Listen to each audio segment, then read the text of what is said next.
জিনা করার পরে দুইটি কাজ করলে আপনি পবিত্র হয়ে যাবেন।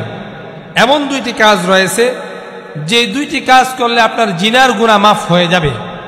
আজ আমরা নারী পুরুষ অধিকাংশ যুবক এবং যুবতীগুলো জিনার মধ্যে আসক্ত হয়ে যাচ্ছি। আমরা রাস্তাঘাটে চলতে ফিরতে আমাদের জিনা হয়ে যাচ্ছে। রাসূল আরবি সাল্লাল্লাহু আলাইহি ওয়াসাল্লাম বলেছেন, কোন যুবক যদি কোন যুবতীর দিকে ইচ্ছাকৃতভাবে তাকায়, এটা চোখের জিনা। ওই যুবতীকে নিয়ে যদি অন্তরের মধ্যে কল্পনা করে, এরা অন্তরের জিনা। কোন যুবতীর দিকে যদি ইচ্ছাকৃতভাবে হাত আগিয়ে দেয়, হাতের জিনা। কোন যুবতীর কাছে যদি ইচ্ছাকৃতভাবে দেখার জন্য অবৈধ সম্পর্ক স্থাপন করার জন্য পা দিয়ে হেঁটে যায়, এটা পায়ের জিনা।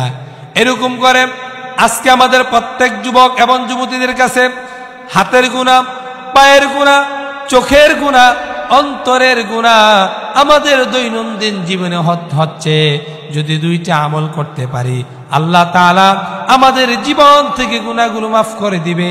আর পক্ষান্তরে আল্লাহ তাআলা আমাদেরকে গুনাহ মাফ করে পবিত্র করে দিবে।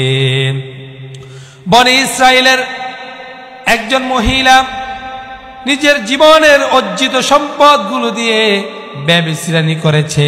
ওই মহিলা তিনি মানুষের কাছে টাকার বিনিময়ে, অর্থের বিনিময়ে নিজের যে অর্জিত একটি সম্পদ ছিল মানুষের সামনে